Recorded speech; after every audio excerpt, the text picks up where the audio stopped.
Paulo, na carta aos Romanos, orientou que os irmãos de Roma se oferecessem em sacrifício vivo, santo e agradável a Deus.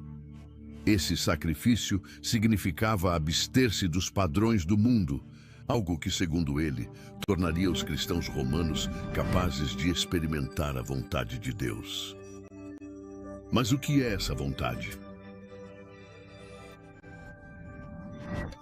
Segundo a teologia, a vontade de Deus é muitas vezes explicada usando diversas características, mas de acordo com a Bíblia, ela é descrita de 3 formas: boa, agradável e perfeita. Daremos ênfase à terceira e última e traremos as considerações finais sobre a vontade de Deus. Vamos nos aprofundar na palavra?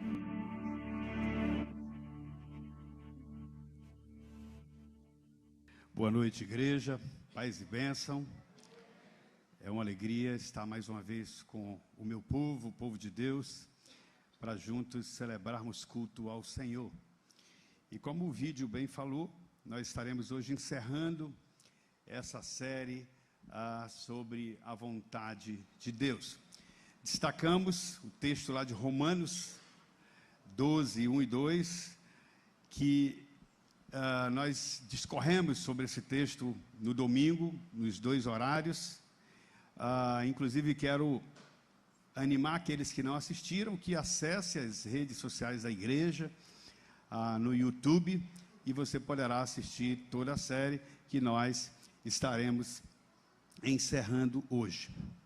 Uma coisa muito importante para a vida humana é o destino. Não é verdade? Nós sabemos, como cristãos, que nós temos um destino garantido, um destino eterno.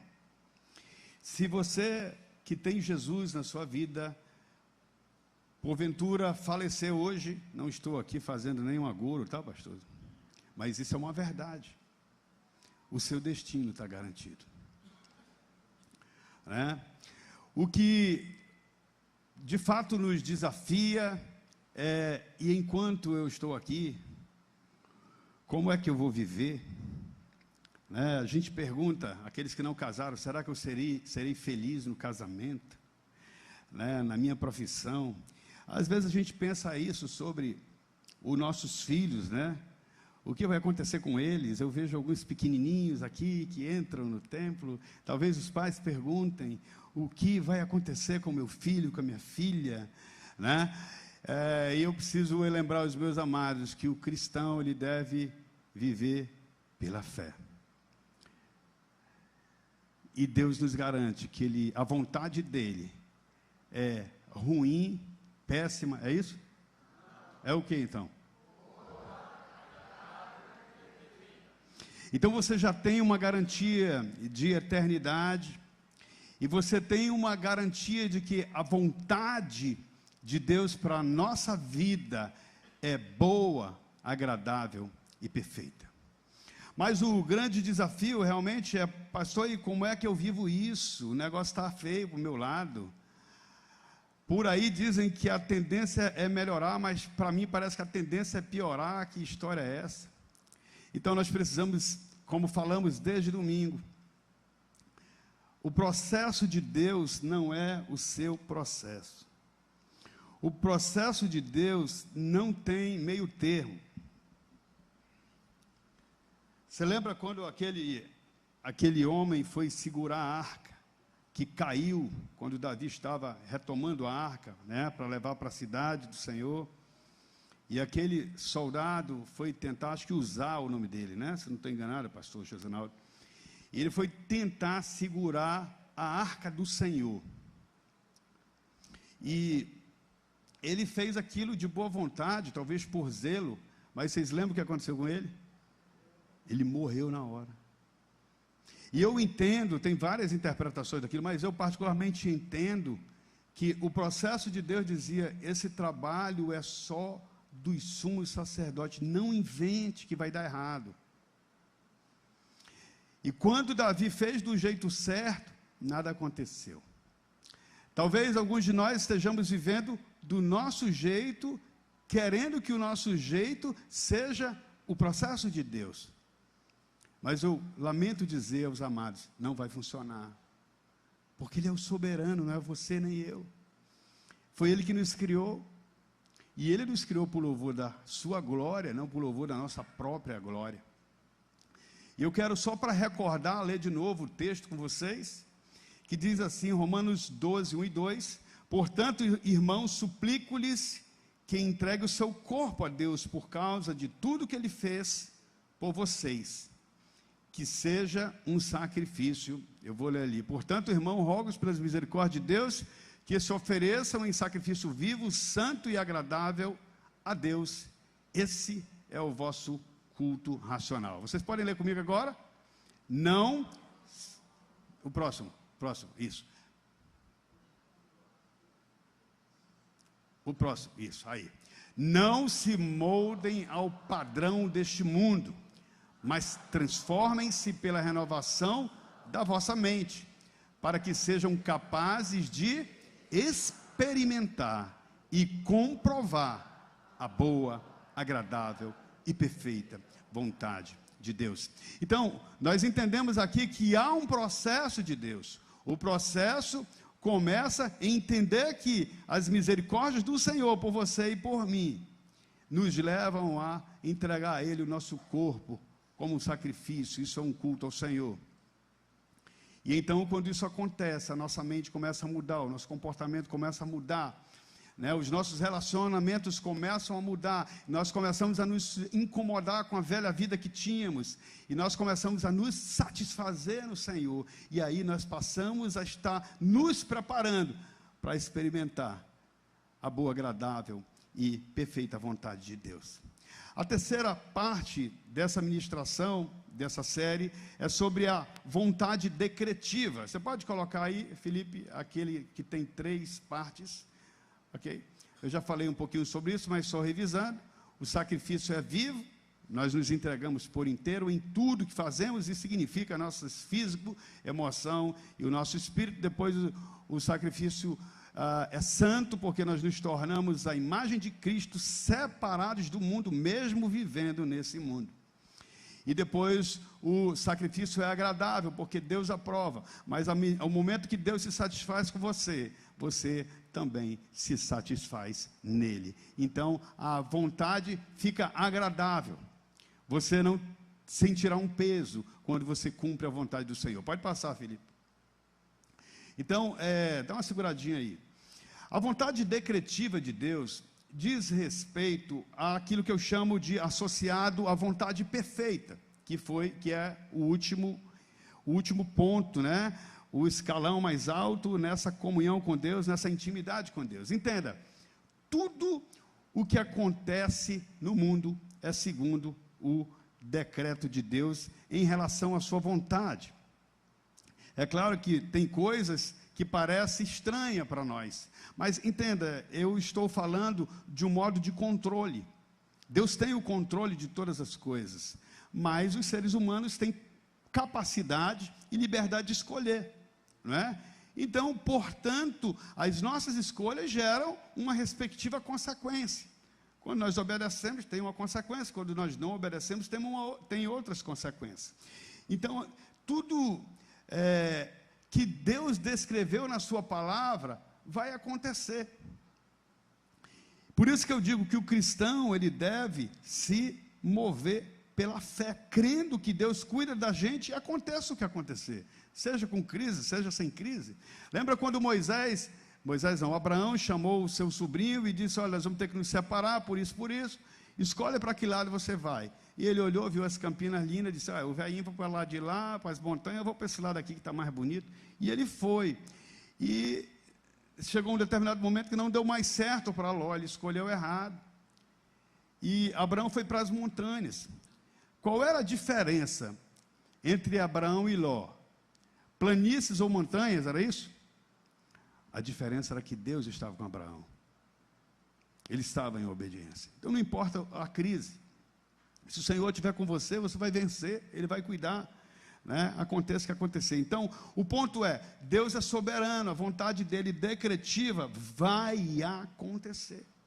Não há dúvida que ela vai acontecer. Então Deus tem o controle sobre a natureza, Deus tem o controle sobre as nações, Deus tem o controle sobre os animais, sobre os anjos, sobre Satanás, sobre os espíritos. Deus tem o controle sobre as pessoas legais, as pessoas que não são legais, que são difíceis de agir. Até mesmo Ele tem o controle sobre doenças, sobre morte. Tudo está no controle de Deus. Ele tem o controle da vida e da morte. Agora eu quero que o Felipe me ajude aí. Efésios 1:11. Eu quero falar alguns textos. Eu vou precisar ler para vocês entenderem essa questão da vontade decretiva, que é o que nós associamos à vontade perfeita. Efésios 1:11 diz: em Cristo fomos também Em Cristo fomos também feitos herança, predestinados segundo o propósito daquele que faz todas as coisas conforme o conselho de quê? Da sua vontade. Ou seja, a vontade de Deus de fato é soberana e os propósitos dele vão se cumprir. Mateus 10, 29 e 30. Rapidão, Felipe, na velocidade. Ok? Não se vendem 2 pardais por uma moedinha, entretanto, nenhum deles cairá no chão sem o consentimento do Pai. Então ele mostra aí controle sobre a natureza. E quanto a vocês, até os cabelos de vossas cabeças estão contados. Aí eu sempre brinco dizendo que o Regilson não dá tanto trabalho. Eu ainda dou um pouco, né? Então, Deus administra as nossas vidas em todos os detalhes. Atos 4, 27 e 28. Olha que texto maravilhoso. Atos 4, 27 e 28. Vendeu o campo... Não. 4, 27. Porque de fato nessa cidade Herodes e Pôncio Pilatos com gentios e gente de Israel se juntaram contra o teu santo servo Jesus, a quem ungiste, para fazerem tudo que a tua mão e o teu propósito predeterminaram. Então Deus usou esses homens para cumprir o seu propósito. E o propósito era o quê? Que Jesus fosse morto. Isaías 46, 9 e 10.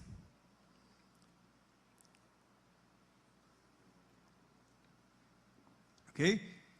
Lembre-se das coisas passadas, das coisas da antiguidade, que eu sou Deus, e não há outro.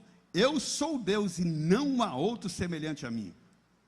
Desde o princípio, anuncio o que há de acontecer, e desde a antiguidade, revelo as coisas que ainda não sucederam. Eu digo, o meu conselho permanecerá em pé, e farei todo o quê?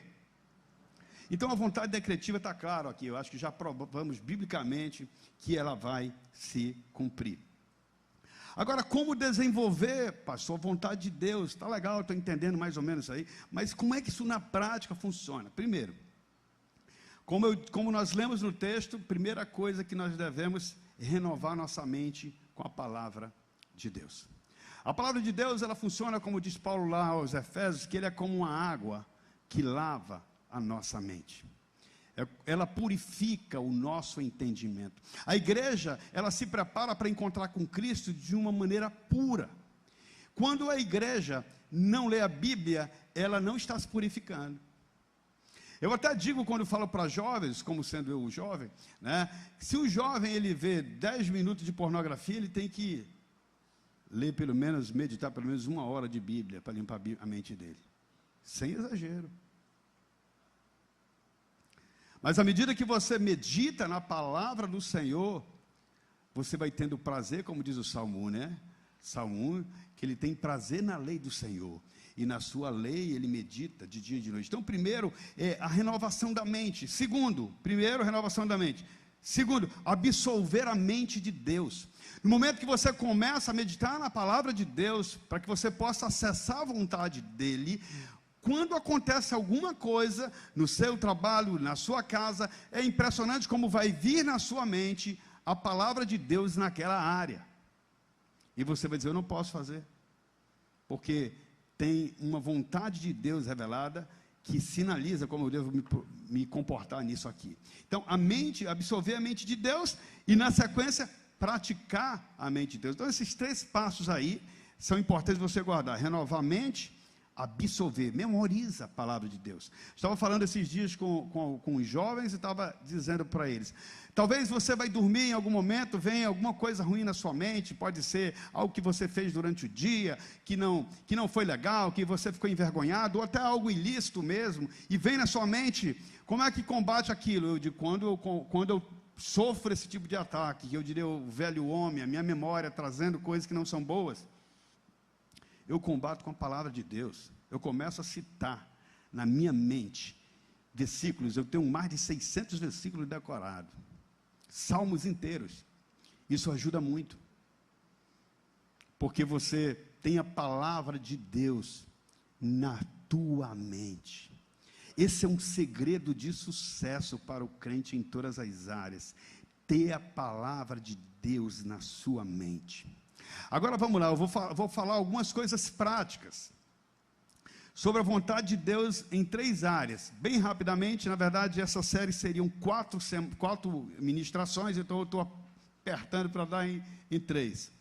Então vamos lá, com relação à profissão, muitas pessoas não sabem o que fazer, e alguns já estão ficando velhinhos e não acharam ainda o seu lugar, não é? Alguns, eu lembro que antigamente a gente dizia assim, faz o concurso do Banco do Brasil, homem de Deus, que tu está seguro, não era? Quem lembra disso? Os mais jovens vão lembrar, né? Os mais...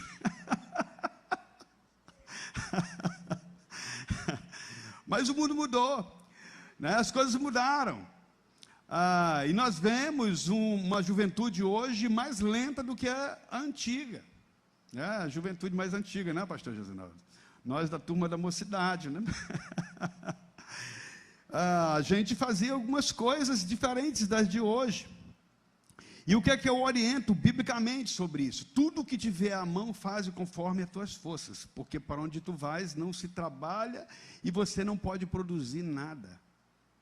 Então, qual é o ponto de partida que Deus nos dá? Faça experiências.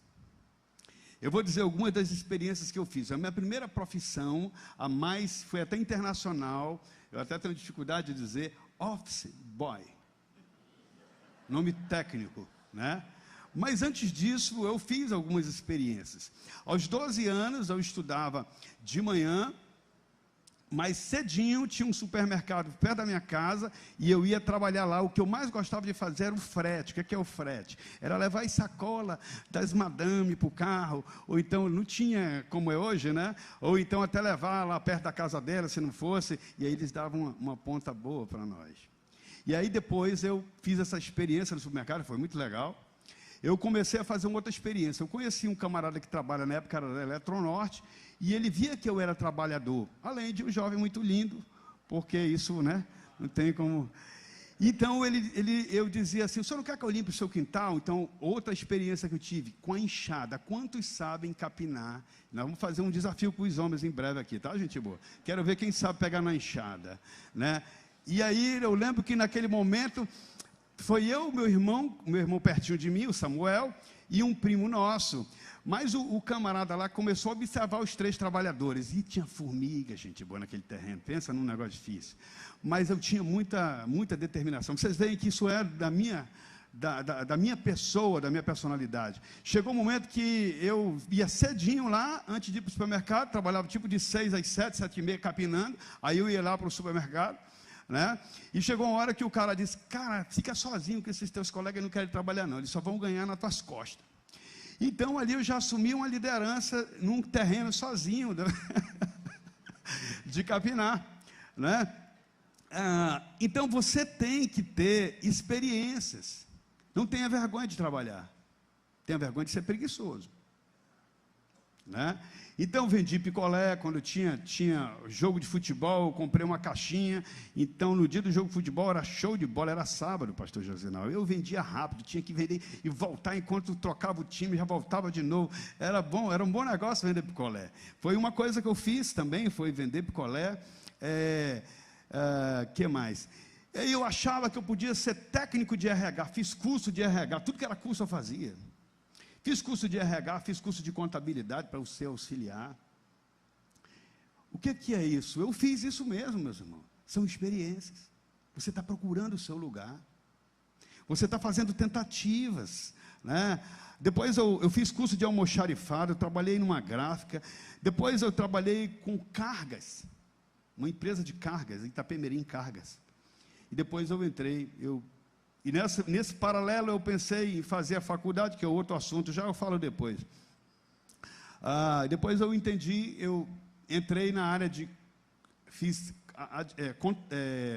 economia, tudo tentativas de achar meu lugar, entende? Tudo que tiver à mão, até eu achar o meu lugar. Eu achei o meu lugar na área de administração, com ênfase em marketing, um curso que na época eram 5 anos, e eu me tornei uma referência nessa área aqui em Manaus. Muito trabalho e muito estudo, e prosperei nessa área, de um modo realmente sobrenatural, muito abençoado por Deus. Então, o jovem, você precisa tentar, não tenha vergonha de trabalhar, de se esforçar. Eu citei na ministração de domingo à noite algumas coisas sobre trabalho, eu não vou citar hoje. O outro ponto que as pessoas sofrem é com o casamento. Eu, aos 14 anos, descobri na Bíblia, eu leio Provérbios direto, há anos, há décadas. Provérbios é um livro prático de Deus, que Deus deixou para nós, tem dicas valiosíssimas, e você precisa ler Provérbios todos os dias, são 31 capítulos, um por dia. Você vai crescer em sabedoria, em conhecimento, em discernimento, em capacidade de entender as coisas. Faça isso que você vai ver como você vai melhorar muito, é a palavra de Deus viva. Então eu entendi que eu tinha que primeiro orar pelo meu cônjuge. E descobri isso, essa eu vou citar, para quem não viu nos outros dias, Provérbios 19:14, os bens vêm como herança dos pais, mas a mulher fiel e dedicada é um presente de Deus. Eu digo, então quer dizer que para achar uma mulher tem que pedir? Eu vou começar a pedir, né? E comecei a orar quando a Sueli talvez esteja nos assistindo, que viu esse pedaço de bom caminho. Antigamente dizia um pedaço, é um pedaço de mau caminho. Comigo não. E foi na igreja. Você não pode quebrar princípios. Não procure uma namorada fora do povo de Deus, vai dar errado. Não procure um namorado fora do povo de Deus, vai dar errado. Já é difícil quando é do povo de Deus, não, homem de Deus. Imagine quando é de fora. Então, um ponto aí, ore pelo seu cônjuge. E uma dica para os pais: pais, passem a orar pelos esposo e esposa de sua filha, porque se ela casar errado, se ele casar errado, a bronca também é tua. Ore pelos cônjuges dos seus filhos, né? Um outro ponto bem interessante que você precisa entender: além de orar, você precisa observar. Quando você começar a namorar, vai para a casa da menina e vê se ela é daquela preguiçosa. Então se for daquele menino que tu chega lá 9 horas o bicho está dormindo, esquece, não vai servir para ti. Você pode ter um camarada pobre, mas se ele for trabalhador vai dar certo. Quando eu casei com a Sueli, eu não tinha nada, apenas a lindeza, porque é de nascença, né, pastor José? O negócio era tão ralado que nós ganhamos alguns presentes, né? Eu lembro que uma irmã minha me deu uma mesa redonda, muito legal, e ganhamos algumas panelas, um jogo de panela, lindo do sucatão. Quem lembra do sucatão? Os mais jovens vão lembrar. Primeiro arroz que a Sueli fez, o arroz branco ficou quase roxo, porque a panela derreteu, pastor Josinaldo, na hora que esquentou. Foi forte o negócio, meus amados. Mas ela sabia, uma coisa, minha sogra, ela me incentivou muito, quando ela foi muito sábia. Ela disse uma frase que eu nunca esqueço. Ela disse: meu filho, eu sei que nós decidimos casar e eu perdi o emprego meses depois. Eu digo: nós vamos casar assim mesmo, é propósito para o Senhor. A gente não disse que ia casar, Ele vai suprir. A Sueli tem uma solidez muito grande com a palavra e com obediência ao Senhor. Então a gente foi sem medo. Ela era professora, só ela trabalhando, e ela cheia de princípios bíblicos.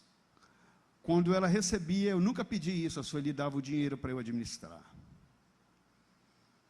E eu nunca deixei de trabalhar. Eu fiquei desempregado, mas nunca deixei de trabalhar. Sempre eu arrumava alguma coisa para fazer. Eu lembro que a minha sogra falou que eu era um rapaz trabalhador, além de, né, essa questão da aparência forte. E que ela tinha confiança que ia dar tudo certo. Aquilo para mim foi uma bênção. Abençoe o esposo da sua filha, ou né, a esposa, a futura esposa do seu filho. Abençoe o casamento deles. Então a gente começou a trabalhar, né, e Deus abençoou. Não foi fácil, não tem sido fácil. Agora, um ponto muito importante. Quando você vai casar, mulher, você tem que olhar qual é a missão do cara. Você tem que tentar identificar qual é a missão do homem. Por exemplo, se ele for fiscal da natureza,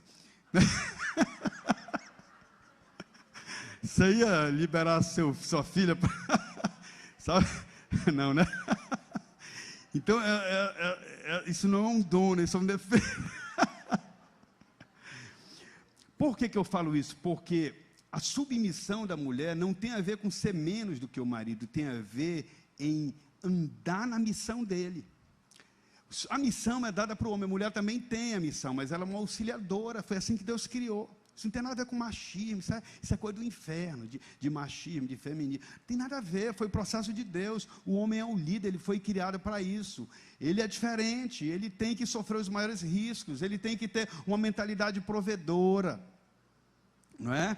Eu estou falando isso aqui porque eu disse para vocês que eu ia ser mais prático hoje. Eu ia trazer alguns exemplos práticos para os amados entenderem sobre esse processo da vontade de Deus.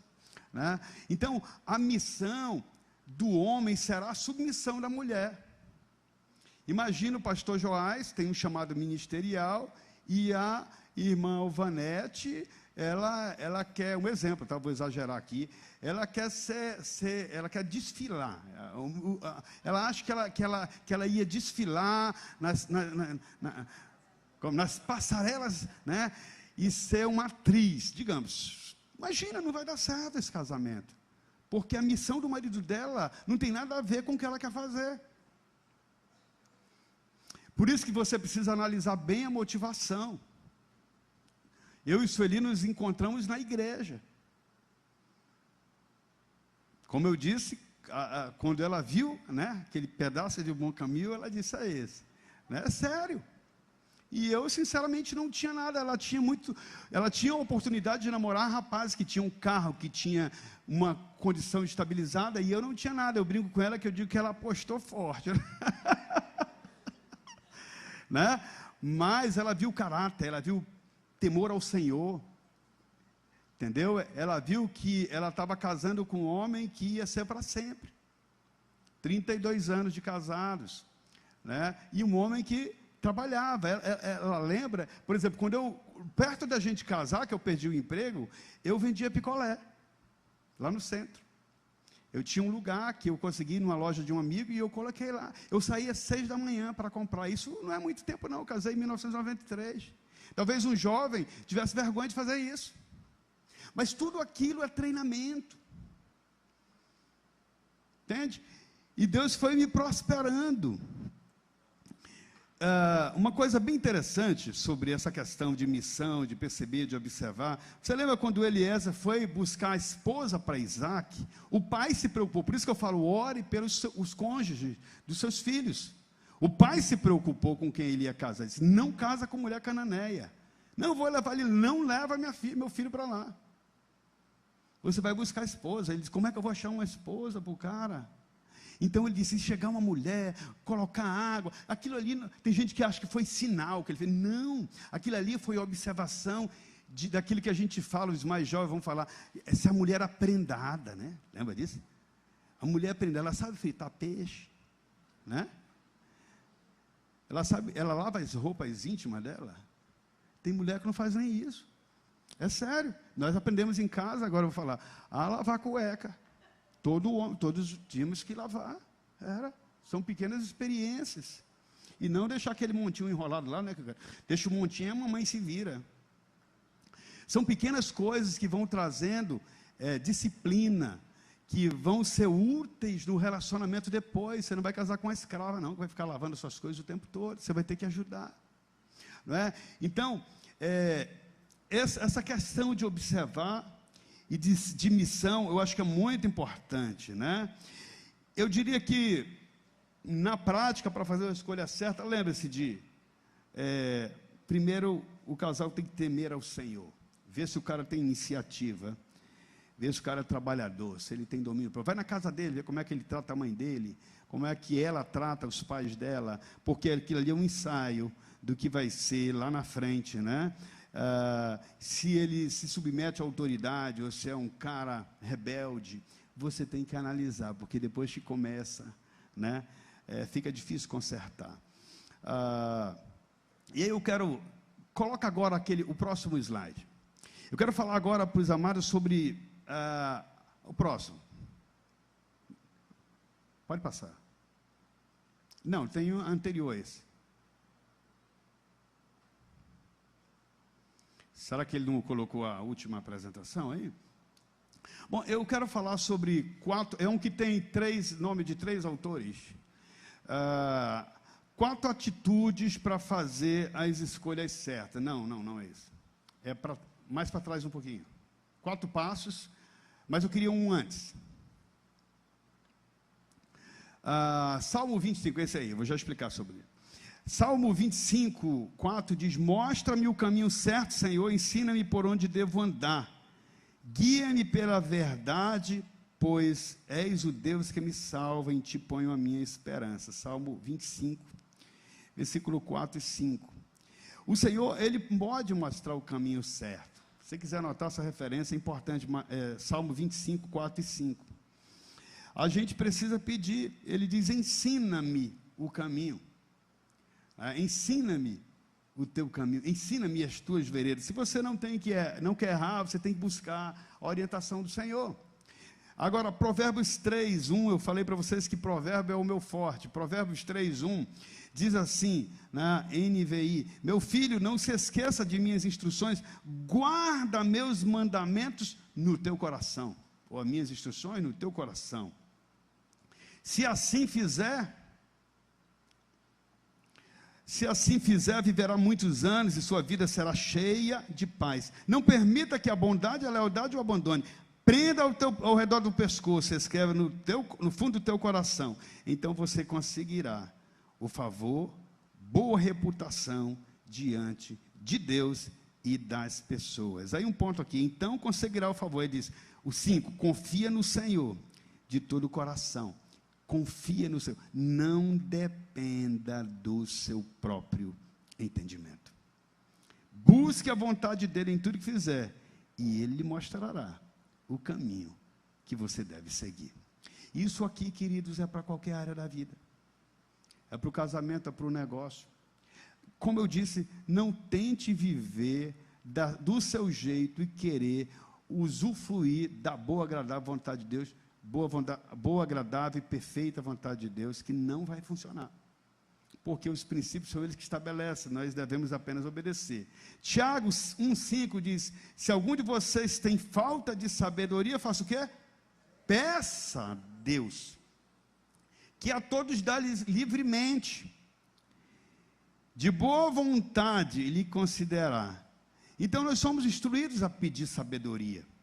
Gente, eu peço sabedoria. Eu acho que às vezes Deus fala para mim, de novo, já vem pedir sabedoria, né? Porque eu peço muita sabedoria do Senhor, muito discernimento. Eu já cometi muitos erros por pressa, já cometi muitos erros por não submeter ao Senhor as decisões que eu ia tomar. Provérbios 2, 1 e 3 diz: meu filho, preste atenção às minhas palavras e guarda meus mandamentos como um tesouro. Dê ouvidos à sabedoria e concentre o coração no entendimento. Clame por inteligência e peça entendimento. Agora você vai colocar aquele lá que tem os 3 nomes dos 3 autores. Existem algumas teorias, alguns estudiosos, pode colocar, Felipe, que de uma pesquisa que eu tenho feito sobre esse assunto, né, e eles analisam esse texto aí. Eu vou colocar aí, ó, muito bem. Esses 3 autores, Baseado nesse texto, pode jogar aqui na tela, isso. Esses 3 autores, o Blaine Smith, baseado nesse texto de Provérbios que nós acabamos de ler, ele fala dos desejos, pode pôr aqui, pode pôr todos, eu vou ler rápido porque o nosso tempo já foi. Então, ele fala que, para que nós adquiramos a sabedoria, baseada no texto de Provérbios que eu acabei de ler, 2, 1 e 3, ele diz que nós devemos considerar 3 passos. Primeiro, analisar os desejos, porque muitas vezes a sua motivação é errada. Deus não tem nenhum problema de você ter um bom carro, de você ter um bom emprego, não, de jeito nenhum, ele ama abençoar, tanto é que começa com a boa vontade, né? Não tem vontade mais ou menos, vontade super mais ou menos, né? Começa de boa. Então ele diz assim, primeiro você precisa considerar os seus desejos, você precisa ver as suas habilidades. Bom, você não tem habilidade para uma atividade que você está fazendo, você precisa experimentar a outra, né? Outra, as circunstâncias, precisa avaliar as circunstâncias e os conselhos dos outros. Esse é o Parker, não está funcionando aqui o negócio. O Kevin DeYoung, tem um livro muito bom, esse autor, fala que a sabedoria consiste em guardar os mandamentos. Versículo 1, leitura diária da palavra. Falamos disso, não falamos? Dá ouvidos à sabedoria. Versículo 2, ouvir bons conselhos.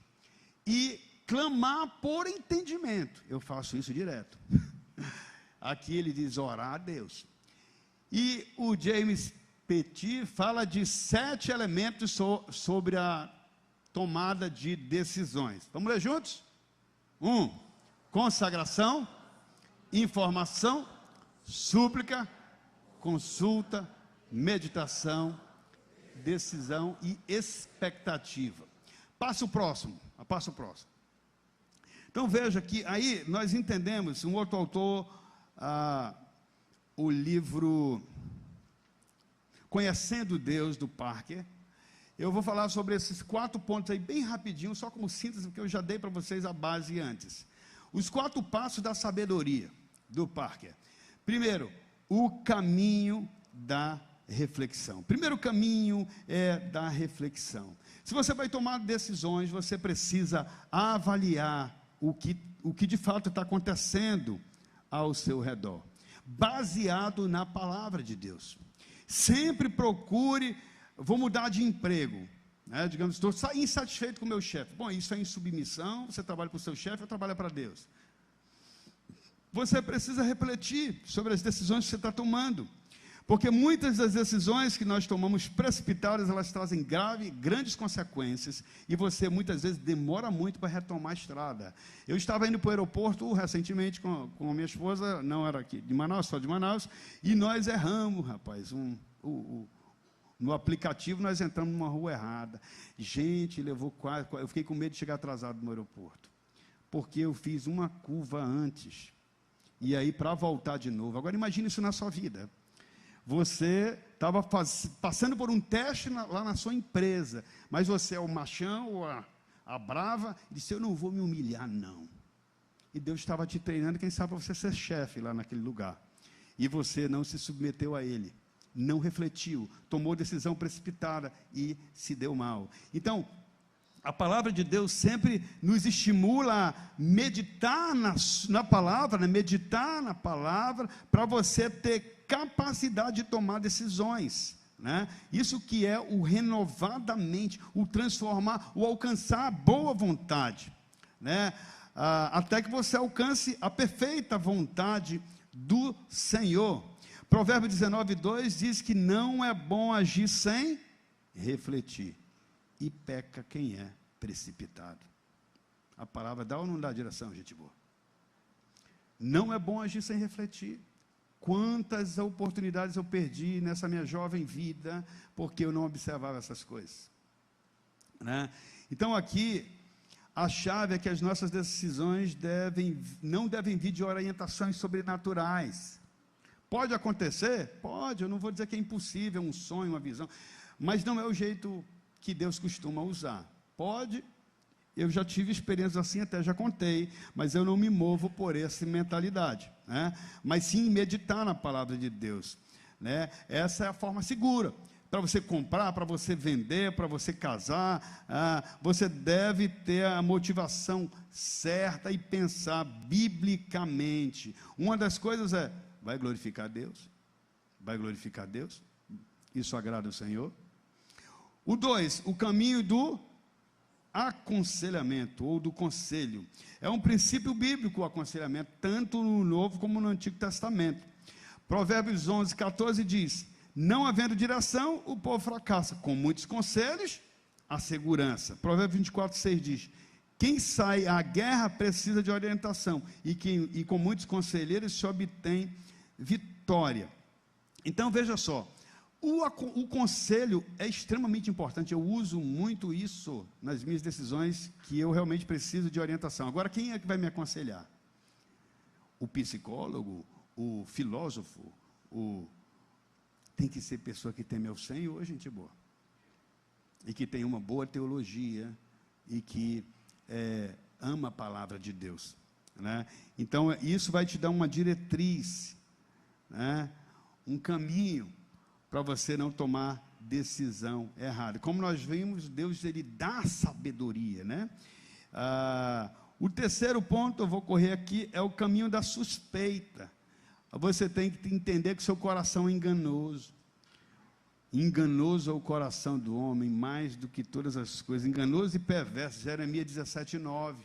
Então, você precisa avaliar o seu coração. De novo, ore a Deus, verifique a motivação, né?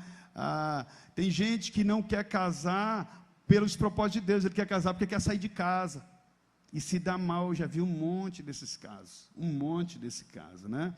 A mesma coisa são com empregos. Provérbios 3, 7 diz, não seja sábio aos seus próprios olhos, teme ao Senhor, né? E diz também, cuidado, lá o Paulo fala, o que está em pé para que não caia. Eu sempre peço, quando eu vinha para cá, por exemplo, eu vinha orando no carro e disse, Senhor, Salmo 139, 23 e 24, sonda o meu coração, vê se há em mim algum caminho mau, livra-me e guia-me pelo teu caminho eterno, porque o coração enganoso, você pode estar tomando uma decisão, e eu já passei por isso. Para terminar, um exemplo, eu tinha muita vontade de montar alguma coisa na área de educação, na área de educação profissional, na educação corporativa.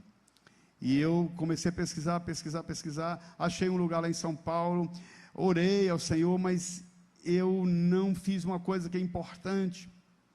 Fui para São Paulo, quando eu entro, meu irmão, o cara que foi me pegar no aeroporto, Jair, primeira coisa que eu entro, o cara me pegou numa picape toda bonita, que eu olho uma Bíblia do tamanho do painel. O que eu disse? É de Deus. Já espiritualizei a Bíblia, o cara me levou lá na igreja dele e tal, depois eu descobri que não era nada daquilo que parecia, e eu tive um prejuízo enorme, porque eu não fiz esses testes, eu não sabia, na verdade eu não sabia. Eu brinco com um amigo meu que eu fiz um treinamento caríssimo, para aprender esses passos, foi um prejuízo grande, que eu tive, porque eu não segui os passos do Senhor. E aí o último, que é o caminho da espera. Esse é o mais desafiador. Quantos anos Abraão esperou para ver o filho dele nascendo? 25 anos. Quantos anos José esperou para que aquele sonho, em que ele dizia que o sol e a lua e 11 estrelas se inclinavam diante de mim? Quase cerca de 14, 15 anos, de 13 a 15 anos. E nós não temos a habilidade de esperar, a capacidade de confiar. Porque você nota que quando você se apressa é porque você não confia. É ou não é? Quando a gente se apressa, a gente não confia, a gente quer dar um jeito de fazer aquilo acontecer logo. Eu sou muito apressado, e Deus tem me treinado muito. Salmo 27, 14 diz, espere no Senhor, anime-se, fortifique-se o seu coração, espera, pois, no Senhor. E quanto mais nós conhecemos o Senhor, mais nós esperamos, porque a gente sabe que Ele vai cumprir. E uma coisa, meus amados, para terminar, para finalizar, saiba de uma coisa, Deus se interessa pela sua vida, muito mais do que você possa imaginar. Deus se interessa com detalhes, só que você precisa discernir. Ele deu todo o direcionamento na sua palavra. Quando nós estamos no propósito dele, nós sabemos esperar. 1993, quando eu casei, eu não tinha nada, como disse, só a lideza que é de nascença. E nós fomos jantar, finalmente, depois de fazer uma boa economia, lá naquela peixaria, lembra que era lá na Cidade Nova? Enquanto fazia, ali não tem um DB na Cidade Nova, que é um shopping, né? Do ladinho ali, entrava lá, João, naquela rua ali, que peixaria, bom prato, bom peixe, uma coisa assim. E ali, enquanto eu comia, eu escrevi num guardanapo 7 metas que eu tinha. Eu casei, eu não tinha 2º grau completo, porque eu desisti, coisa lesa, que trabalhava e não estudava. E todas as metas que eu fiz, o Senhor me permitiu.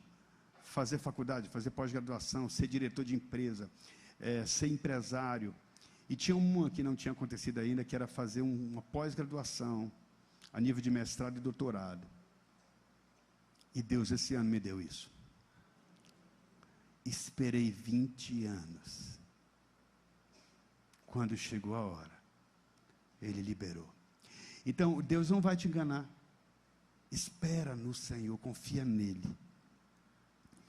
Não tome decisão precipitada, não tome decisão que você não envolva a fé, porque você vai se arrepender e vai ficar mais caro. Quando você tiver em dúvida, para finalizar, não faça nada, continue orando. Continue perguntando do Senhor, continue buscando conselho. Está ali, que quiser fotografar esses passos, né?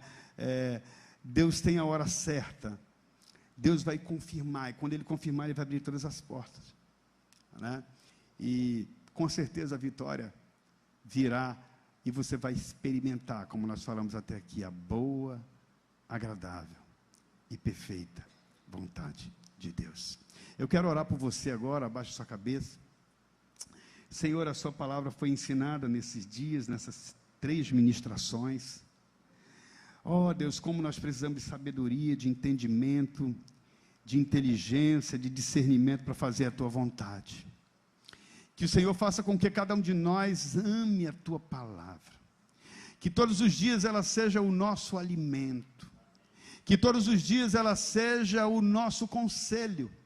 Que todos os dias, Senhor Deus, a tua palavra nos dê a direção, para que nós não venhamos a experimentar fracassos, porque o Senhor nos dá toda a direção para andarmos em triunfo e andarmos na tua presença.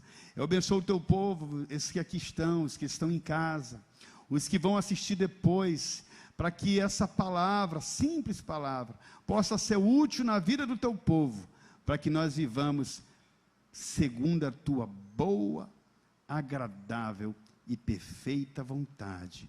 Em nome de Jesus pedimos, e a igreja diz: amém, amém e amém. Pode aplaudir o Senhor.